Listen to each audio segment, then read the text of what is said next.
Good morning student, कैसे हो आप सब। आई होप आप सब बहुत अच्छे होंगे। तो मेरी तरफ से सभी को जो है ईद मुबारक। और इस बार जैसे आपको पता है ईद जो है बहुत सिंपल तरीके से मनाई गई है, क्योंकि सिचुएशन थोड़ी प्रतिकूल है इस टाइम। तो सभी ने जो है सोशल डिस्टेंसिंग का पालन करके और घरों में रह करके ही ईद मनाई गई है, बड़े सिंपल और साधारण तरीके से। जैसे हम लोग प्रीवियस ईयर में मनाते थे कुछ इस तरीके से, और कुछ इस साल में बहुत डिफरेंट से हमने ईद मनाई है। सभी जो है दुआ करें कि इंशाल्लाह आने वाले साल में सभी लोग जो है ईद अच्छे से, सब कंडीशन अच्छी हो जाए और साल में आने वाले साल में सभी अच्छे से और साथ मिलकर बनाएं। तो चलो स्टार्ट करते हैं स्टूडेंट। इसमें हम लोगों ने, मैंने आपको प्रूफ कराया था कि √2 एक अपरिमेय संख्या है। हालांकि √2 एक अपरिमेय संख्या होती है, लेकिन हम लोगों को ये प्रूफ करना था कि सिद्ध करो √2 एक अपरिमेय संख्या है। तो ये 3 क्वेश्चन है, √2, √3 और √5 के, बहुत इंपॉर्टेंट क्वेश्चन है। तो आप लोगों को ये तैयार करने इंपॉर्टेंट है, क्योंकि ये एग्जाम में आने के चांस बहुत ज्यादा है। तो आज हम प्रूफ करते हैं कि √3 एक अपरिमेय संख्या है। तो √3 एक क्या ऐसी संख्या है, अपरिमेय संख्या। आज हमें ये प्रूफ करना है। तो चलिए शुरू करते हैं। तो मैंने आपको किस मेथड से कराया था, विरोधाभास मेथड, कंट्राडिक्शन मेथड से, विरोधाभासी मेथड से मैंने आपको ये प्रूफ कराया था कि √2 एक अपरिमेय संख्या है। कैसे करा था कि हमने √2 को क्या माना था, एक परिमेय संख्या। हमें प्रूफ तो क्या करना है, अपरिमेय, लेकिन हम √2 को क्या मान के चलेंगे, परिमेय, राइट। और परिमेय मान चलने के बाद जो है हम कुछ मैथमेटिकली कैलकुलेशन करेंगे। मैथमेटिक कैलकुलेशन करने के बाद जो हमने √2 को परिमेय माना है वो क्या हो जाएगा, विरोधाभासी विधि से क्या हो जाएगा, वो रंग गलत साबित हो जाएगा कि √2 एक परिमेय संख्या नहीं है।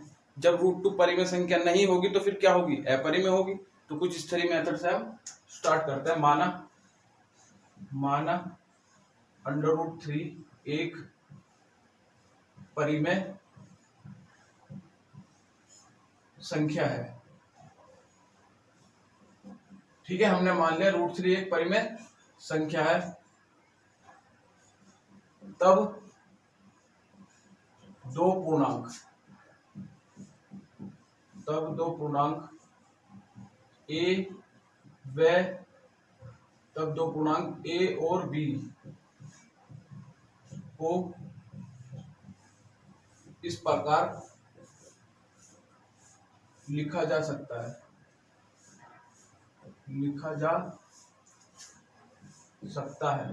किस प्रकार। जब हमने √3 को परिमेय संख्या माना, तो √3 को हम परिमेय संख्या माना। परिमेय संख्या क्या होती है, जो P/Q की फॉर्म की होती है, जो फ्रैक्शन यानी भिन्न के रूप की होती है।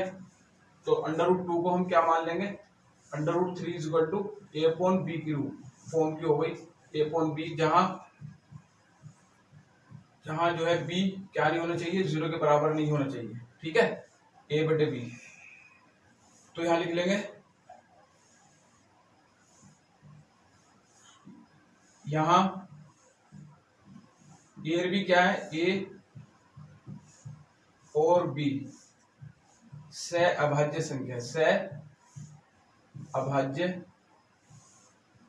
संख्या, या मैंने आपको बताया था को प्राइम नंबर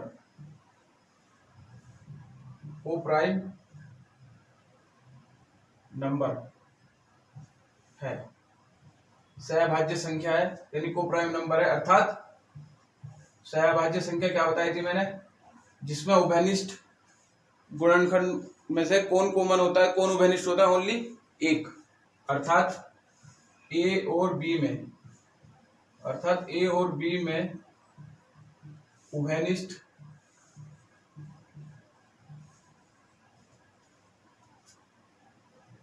गुणनखंड,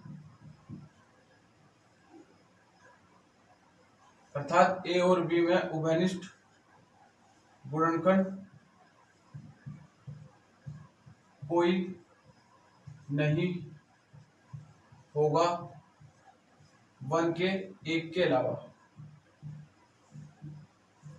क्योंकि मैं आपको पहले ही सहअभाज्य संख्या या को प्राइम नंबर बता चुका हूं, जिनके गुणनखंडों में कोई भी कॉमन नहीं आता, कोई भी उभयनिष्ठ नहीं आता, सिर्फ 1 आता है, उसके सिवा कोई भी उभयनिष्ठ नहीं आता। ठीक है, तो ये इतना लिखेंगे। अब यहां से देखते हैं, इसके बटे कुछ नहीं 1 मान लेंगे और तिरछी गुणा कर देंगे। तो यहां से कितना आएगा, √3b = a। ठीक है, यहाँ लिखेंगे दोनों पक्षों का वर्ग करने पर, दोनों पक्षों का वर्ग करने पर। तो इधर का भी वर्ग कर देते हैं और इधर का भी। वर्ग का मतलब पावर 2, घात 2, ए लगा दी। जब हम √3 की पावर 2 करेंगे तो ये तो 3 आ जाएगा, और b की पावर 2 करेंगे तो b² आ जाएगा, और a की पावर 2, a की पावर 2 ही आ जाएगा। इसे मान लेते हैं हम समीकरण नंबर 1। ठीक है, अब यहाँ पे लिखना, चूंकि अब मैंने आपको उस दिन बताया था कि 10 को गुणनखंड क्या होता है, 10 से गुणनखंड 2 गुणा 5।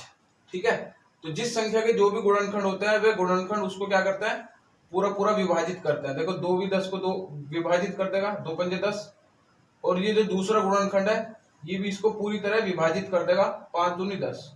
तो जिस संख्या के जो भी गुणनखंड होते हैं इसके बराबर वो गुणनखंड उस संख्या को क्या करता है, पूरा विभाजित करता है। तो यहाँ पर जो लिखा हुआ है ये लिखा हुआ है 3 गुणा b² बराबर a²। तो यानी a² के कौन कौन गुणनखंड है, 3 और b²। 3 और b² दोनों किसके गुणनखंड है, a² के। तो यानी 3 किसको भाग करेगा, a² को विभाजित करेगा। तो यहाँ लिख रहे हैं चूंकि 3 a² को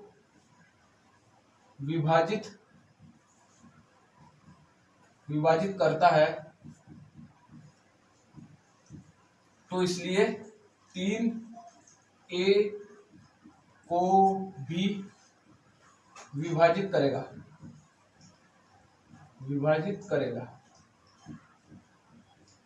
ये हमने मान लिया प्रमाण नंबर 2।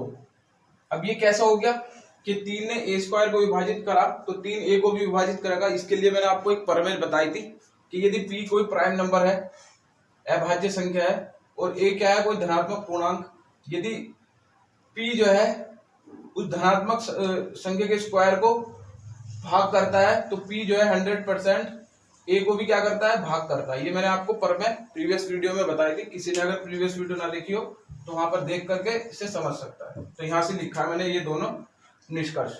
अब हम क्या करेंगे, जब 3 a को विभाजित करता है, जब 3 जो है a को विभाजित करता है, 3 जब a को विभाजित करेगा तो कुछ ना कुछ तो नंबर आएगा। सपोज करो वो माना हमने c, जहां c कोई क्या है, पूर्णांक है, जहां c कोई पूर्णांक है। ठीक है, अब इसकी जो है इसके बटे कुछ नहीं बन मान के फिर तिरछी गुणा कर दो, तो a का a बराबर 3c। फिर यहाँ पर क्या लिखेंगे, दोनों पक्षों का वर्ग करने पर, दोनों पक्षों का वर्ग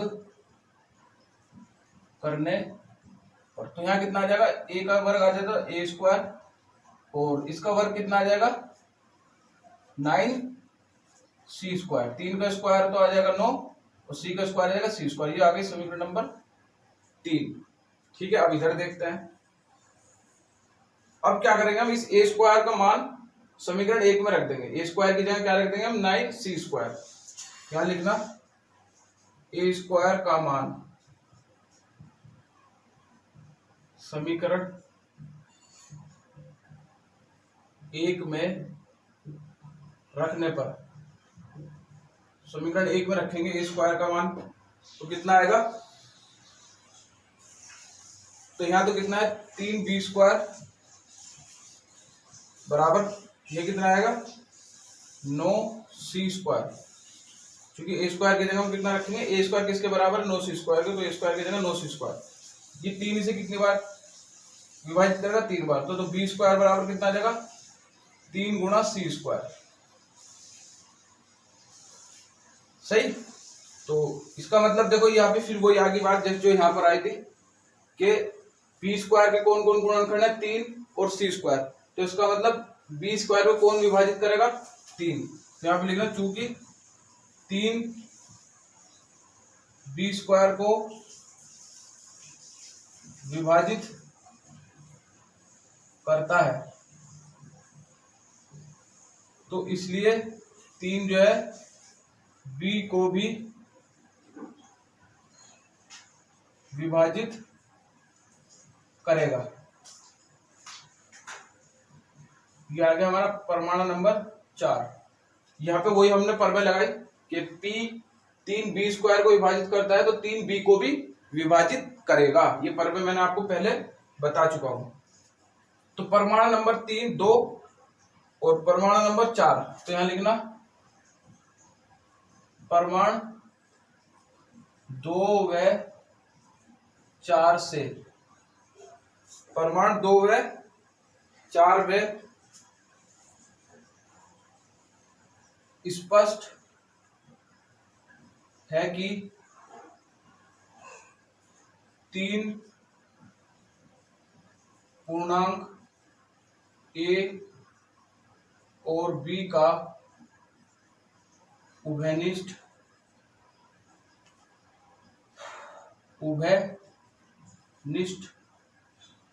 गुणनखंड है। जो नंबर देखो 3A को भी विभाजित कर रहा है और 3B को भी विभाजित कर रहा है, तो इसका मतलब 3 जो है वो A और B में दोनों में उभयनिष्ठ है। और लेकिन हम शुरू में क्या मान के चले थे कि A और B में कोई भी उभयनिष्ठ गुणनखंड नहीं है, सिर्फ एक है, ठीक है। लेकिन हमारा जो मैथमेटिकल कैलकुलेशन है वो क्या कह रही है कि 3 जो है A और B का उभयनिष्ठ गुणनखंड है।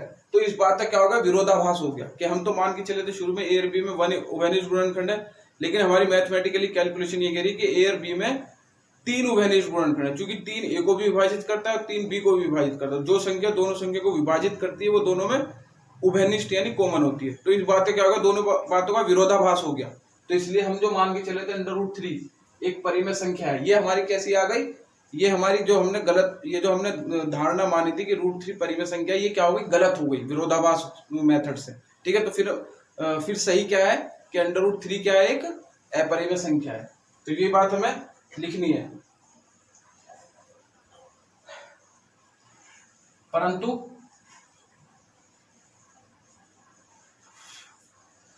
यह कथन प्रारंभ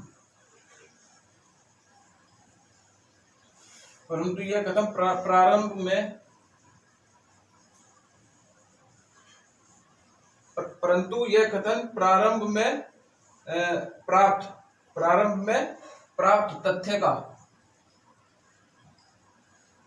क्या है, विरोधाभासी है, विरोधाभासी के रूट A और B में एक मान के चलने हैं, लेकिन A और B में कौन आ गया, उभयनिष्ठ गुणनखंड 3 आ गया। तो ये जो है हमारी शुरुआती जो प्रारंभिक तथ्य का क्या आ गया, विरोधाभास हो गया। इसका क्या हो गया, यहाँ पर विरोध हो गया, यहाँ पर यानी दोनों का आपस में क्या हो गया, विरोध हो गया।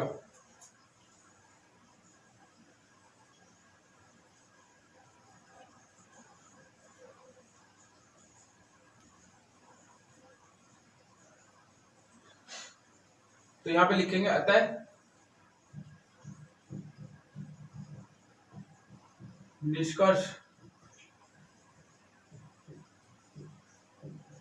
निकलता है कि हमारी प्रारंभिक कल्पना गलत है।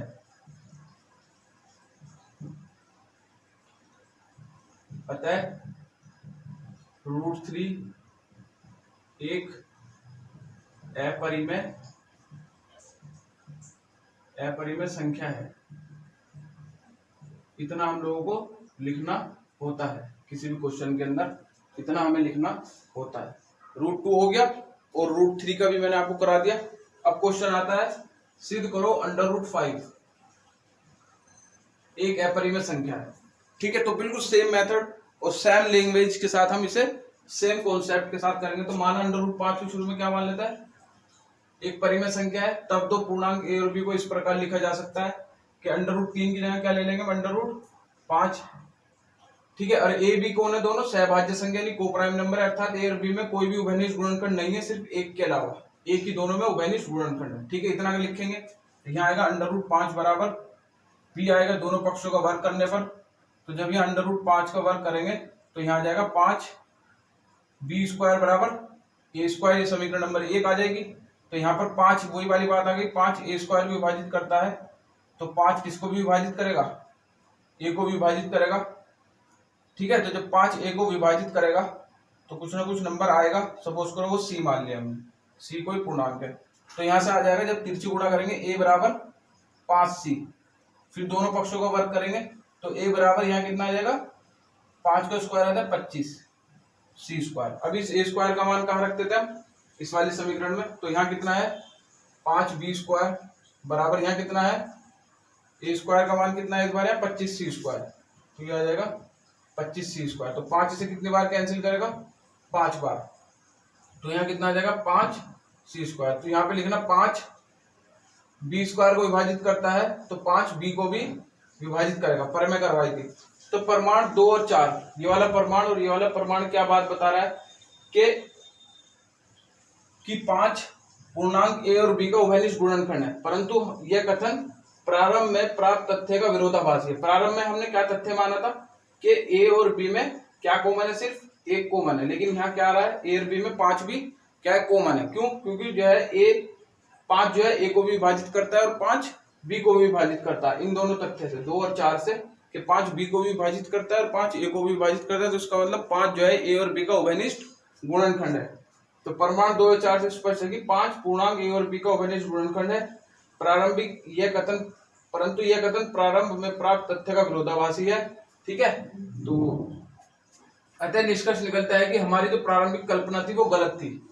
प्रारंभिक कल्पना क्या है, गलत है। तो इसका मतलब प्रारंभ में जो हमने माना था √5 परिमेय संख्या है, ये गलत है। तो फिर सही क्या है, अतः √3, इस बार √3 नहीं है, क्वेश्चन है हमारा √5 एक अपरिमेय संख्या है। बिल्कुल same language, same method, same इसके अंदर कॉन्सेप्ट, सारी पर में वही सब कुछ वही लगेगा। तो ये 3 तरह के क्वेश्चन हो गए कि √2, √3 और √5, तीनों क्वेश्चंस को जो है आप लोग अच्छे से प्रिपरेशन कर लेना, और फिर हम जो है आगे की इसकी एक्सरसाइज को डिस्कस करेंगे।